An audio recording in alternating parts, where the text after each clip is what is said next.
Bienvenue à tous sur Gabon 24 et merci de rester avec nous pour cette actualité relative à la semaine africaine du climat qui se tient à Libreville depuis le 29 août. Alors, vous savez, c'est un événement qui rassemble plus d'une centaine de pays et parmi ces pays, l'île Maurice.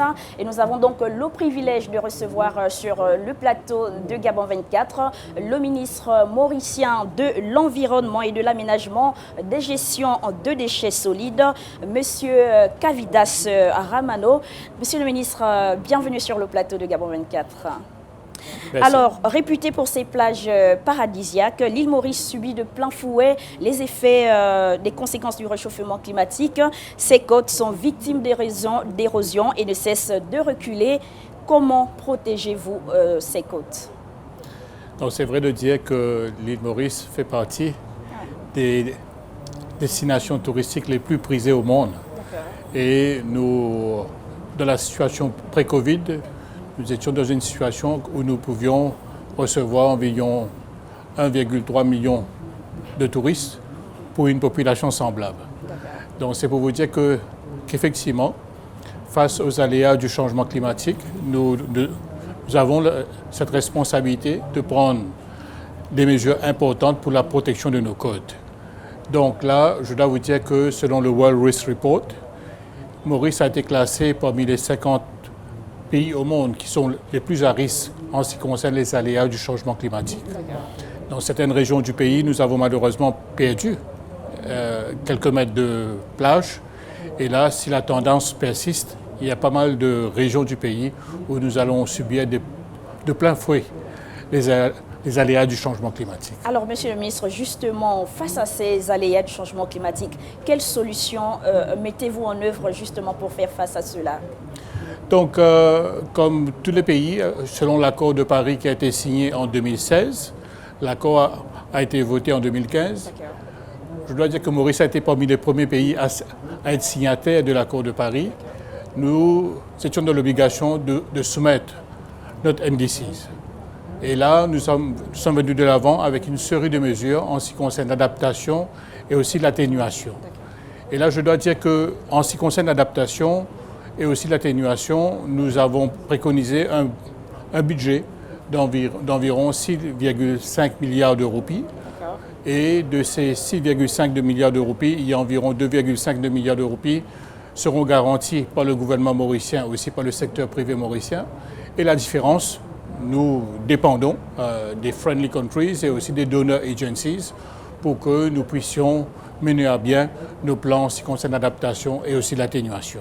Alors, Monsieur le ministre, malgré ces solutions qui sont prises pour faire face au changement climatique, il y a que ces problèmes persistent, aussi bien dans votre pays qu'en Afrique. Alors, comment expliquer cela? Vous savez, l'Afrique se retrouve dans une situation très particulière. Nous sommes un très petit émetteur de gaz à effet de serre. Le continent africain représente environ 4% du nombre total de gaz à effet de serre qui sont émis dans la nature. Mais malgré cela, nous sommes en train de faire face, peut-être les plus comparativement aux autres pays du monde, aux aléas du changement climatique. Donc, cette question de changement climatique est quelque chose de primordial pour l'Afrique. Donc là, il faut aussi se rendre à l'évidence. Il ne faut surtout pas créer un sentiment de fatalisme. Il faut être avant tout avant-gardiste. Pour dire que malgré le fait que nous sommes en train de subir de plein fouet le changement climatique, nous avons quand même une très riche biodiversité et aussi nous avons une population qui est très jeune comparativement aux autres pays du monde. Cette riche biodiversité représente quand même un atout dans le combat contre le changement climatique. Nous pouvons absorber une des meilleures absorptions en ce qui concerne le carbone par rapport avec cette riche biodiversité que le continent africain représente. Il faut bien se rendre à l'évidence aujourd'hui d'une chose, c'est que nous avons ces atouts-là, mais quand même, il faut qu'on puisse avoir les moyens nécessaires. Il faut que les pays développés, qui sont les gros émetteurs de gaz à effet de serre, se rendent à l'évidence d'une chose, que l'Afrique est disposé à prendre sa part de responsabilité, mais il faut bien aussi que les pays développés assument la part de responsabilité. D'accord. Alors il faut bien rester optimiste, il faut également que les pays développés assument leur part de responsabilité. Alors l'île Maurice a adopté en 2020 un projet de loi sur le changement climatique. De quoi s'agit-il exactement, Monsieur le ministre? Donc effectivement, le Parlement mauricien a adopté le Climate Change Bill, c'était en novembre 2020. Et au mois d'avril, la loi a été promulguée. L'idée pour nous, avant tout, c'est de venir dire que le changement climatique doit être vu à un niveau transversal. Cela ne concerne pas seulement le ministère de l'Environnement ou le ministère de l'Agriculture ou le Ministry of Blue Economy. Cela concerne tous les ministères.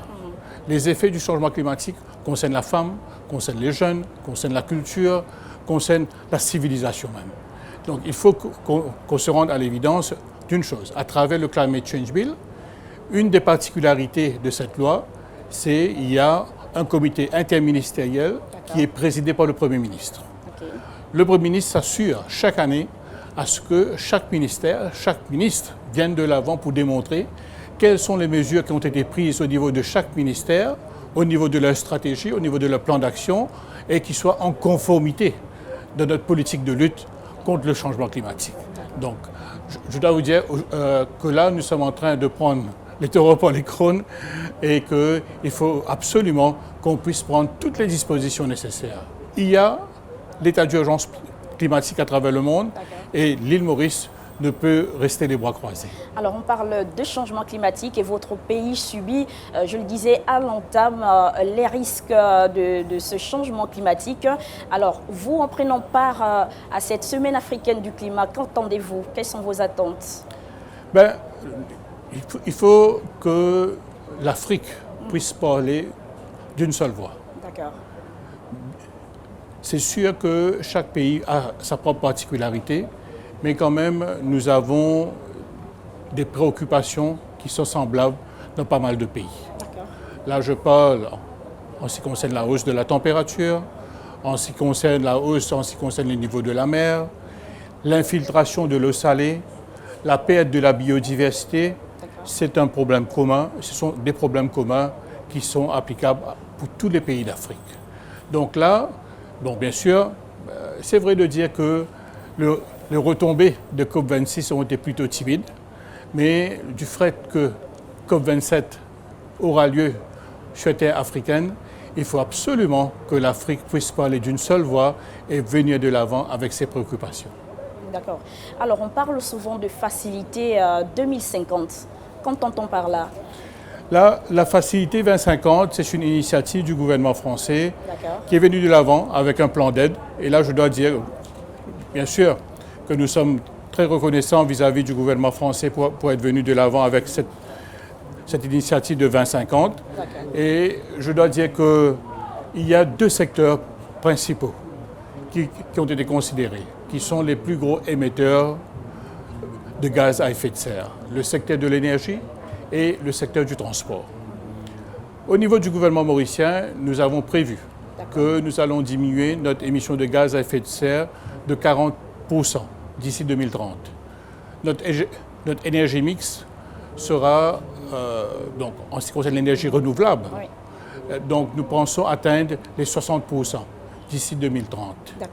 Nous pensons que d'ici 2070, nous pourrons atteindre la neutralité carbone. Donc là, à notre niveau, nous sommes en train de prendre des décisions courageuses. En ce qui concerne l'utilisation du charbon, nous prévoyons le phasing out, la disparition complète du charbon dans le processus économique du pays d'ici 2030. Donc, pour pouvoir le faire, il faut absolument qu'on puisse venir de l'avant avec un plan en ce qui concerne l'énergie renouvelable.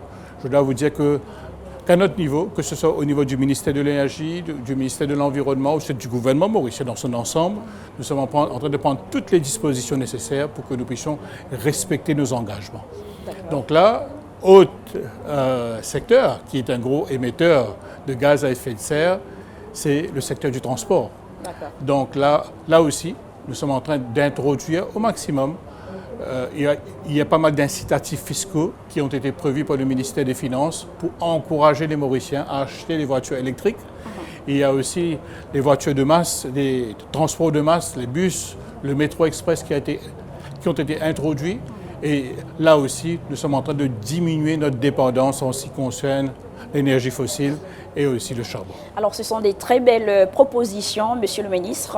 Donc, on attend simplement la concrétisation. Alors, votre pays a signé 2 conventions d'assistance financière avec l'AFD d'un montant total de 2,1 millions d'euros.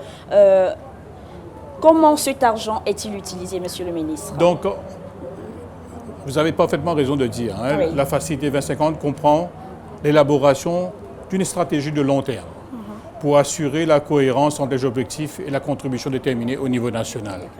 Donc là, nous sommes en train de construire ce qu'on appelle une vision commune et une trajectoire neutre en carbone et résiliente à l'horizon de 2050. Et l'autre plan d'aide qui a été prévu par le gouvernement français, qui s'appelle le FEXT. C'est une étude du littoral. Et là, je dois dire que ce soit l'île Maurice, il y a un autre territoire mauricien qui s'appelle l'île Rodrigue, la montée des eaux, les effets néfastes en ce qui concerne la zone côtière, c'est quelque chose de visible. Donc là, nous sommes en train d'entreprendre une étude approfondie, que ce soit en ce qui concerne la force des vagues, que ce soit aussi les marées, prendre les choses d'une façon méthodique et aussi scientifique et voir comment nous pourrons venir de l'avant avec des mesures concrètes pour la protection de nos zones côtières. Au tout début de notre intervention, nous avons eu l'occasion de le dire. L'île Maurice est une destination touristique.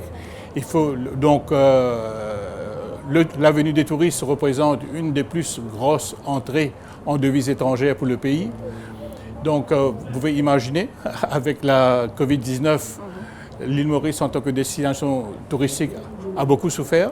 Maintenant que les frontières sont ouvertes maintenant depuis octobre de l'année dernière, il faut absolument qu'on puisse protéger cette destination touristique. Et donc pour nous, c'est la priorité des priorités de venir de l'avant avec une mesure importante, avoir un plan pour le moyen terme et aussi pour le long terme pour la protection des zones côtières à Maurice. Alors, Monsieur le ministre, votre gouvernement a pour objectif d'investir dans les ressources d'énergie renouvelables et de porter à 60% l'utilisation de ces ressources pour la production d'électricité d'ici à 2030. Oui. Est-ce réalisable dans le temps? Je pense que c'est parfaitement réalisable. Permettez-moi de vous citer quelques mesures qui sont actuellement entreprises par le gouvernement mauricien. Comme vous l'avez dit, l'objectif d'atteindre 60% de production d'énergie à partir d'énergie renouvelable d'ici 2030 est une réalité. Donc, ce qu'on appelle les Independent Power Producers qui travaillent principalement en ce qui concerne le charbon, ils ont été déjà notifiés pour faire le phasing out. Les banques mauriciennes jouent aussi le jeu pour dire qu'ils ne vont plus financer les projets à base de charbon. Très bien. Deuxième mesure que je pourrais vous citer pour dire que donc il y a ce phasing out du charbon d'ici 2030. Il y a aussi l'augmentation de l'efficacité énergétique de 10% d'ici 2030. Quatrième mesure, il y a toute une feuille de route sur 10 ans pour l'intégration des véhicules électriques à Maurice.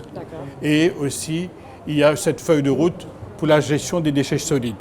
Parce que nous considérons à l'île Maurice, nous sommes en train d'enfouir. Il y a un seul centre d'enfouissement pour les déchets à Maurice. Ces centres d'enfouissement, malheureusement, émettent du méthane, qui est un gaz tout aussi toxique que le carbon dioxyde. C'est pour vous dire qu'il faut absolument que nous puissions avoir une étude et aussi l'implémentation d'un projet. Donc, à partir de cette année-ci, nous sommes en train de lancer ce qu'on appelle le Request for Proposals en ce qui concerne l'installation des centres de compostage et aussi des centres de tri à travers le pays pour que nous puissions gérer les déchets. Selon une étude de caractérisation qui a été faite il y a quelques années de cela, nous avons vu de ces 540 000 tonnes de déchets, il y a environ 50 à 60% de déchets qui sont des déchets compostables. Il y a environ 25 à 30% de déchets recyclables et il y a aussi des déchets plastiques. Pour nous, il faut absolument qu'on puisse passer de l'économie linéaire à l'économie circulaire et venir de l'avant pour dire qu'il ne faut surtout pas considérer les déchets comme une fatalité. Considérons les déchets comme une ressource pour la fabrication d'autres produits.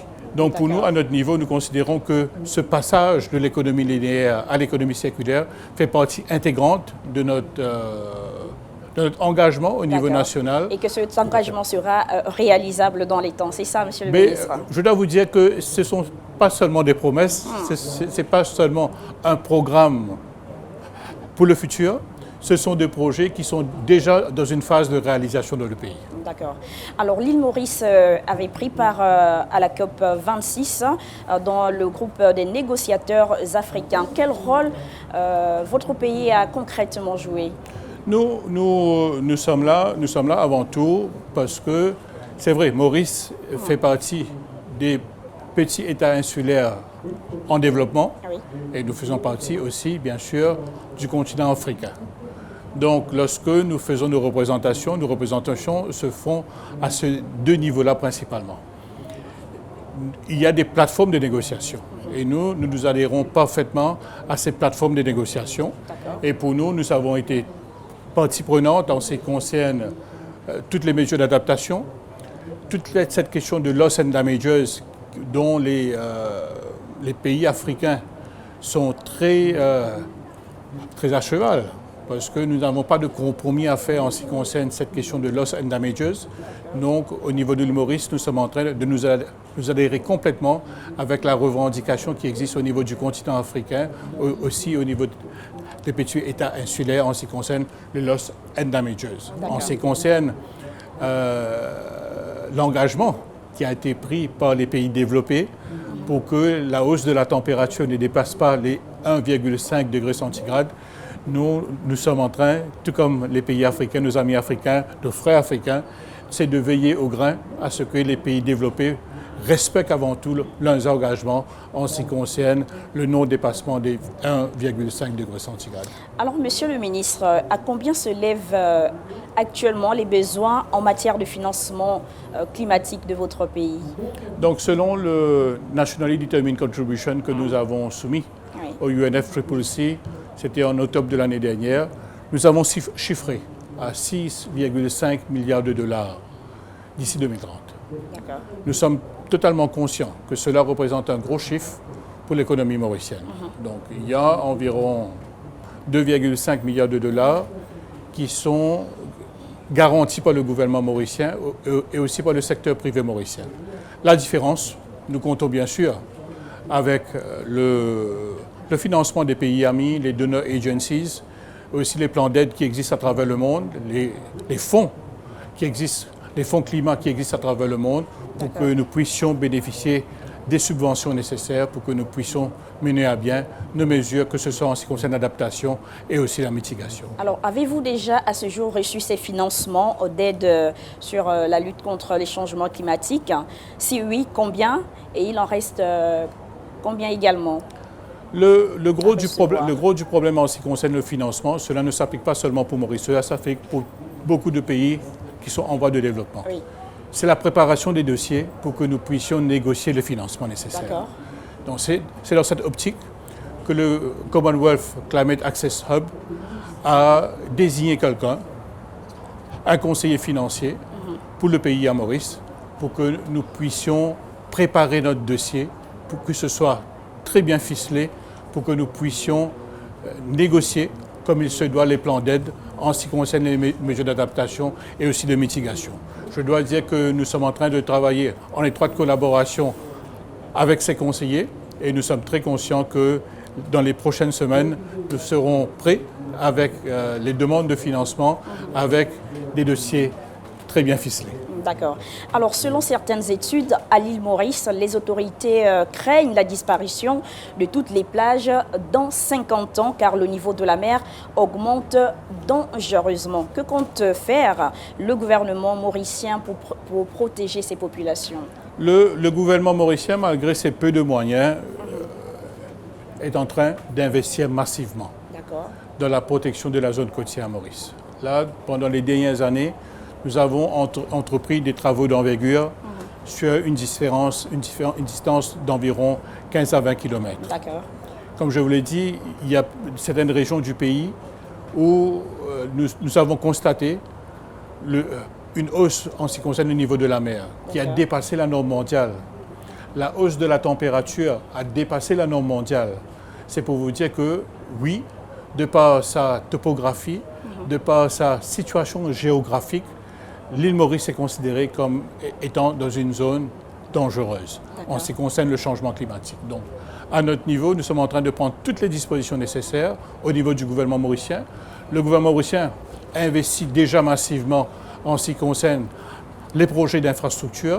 Et là, je dois vous dire aussi qu'il y a un plan en ce qui concerne le Land Drainage Master Plan. Et donc, il y a une somme de 12 milliards de roupies qui sont prévues dans le budget, qui seront échelonnés sur une période de 10 ans pour que nous puissions venir de l'avant avec les drains à travers le pays. C'est pour vous dire que, d'une part, il nous appartient de protéger nos zones côtières, de prévoir les drains nécessaires et aussi, bien sûr, d'avoir un système de captage d'eau nécessaire. Parce qu'avec le changement climatique, une des conséquences directes du changement climatique, c'est la sécheresse. C'est l'inondation, c'est la sécheresse. Donc c'est pour vous dire que le gouvernement actuellement investit massivement en ce qui concerne la construction des réservoirs pour que nous puissions capter le maximum d'eau. Alors, Monsieur le ministre, on le sait bien, l'île Maurice dépend également du secteur touristique, mais aujourd'hui, à l'heure où on parle des questions climatiques, peut-on dire que le climat est un enjeu économique pour le pays? C'est sûr, parce que le climat, cela concerne tout le monde. Hein. Le climat concerne tous les secteurs économiques du pays. Donc, il faut absolument qu'on puisse considérer que le climat peut être source de la misère, le climat peut être source de discrimination vis-à-vis des femmes, le climat peut facilement exacerber les poches de pauvreté. Donc il faut absolument qu'on puisse se rendre à l'évidence que une fois qu'on aura les moyens nécessaires pour combattre le changement climatique, ces ressources-là pourront être redirigées vers d'autres secteurs plus porteurs pour qu'on puisse s'assurer de l'épanouissement de la population mauricienne. Alors, Monsieur le ministre, est-ce que l'île Maurice prendra part à la COP27 qui aura lieu en Égypte?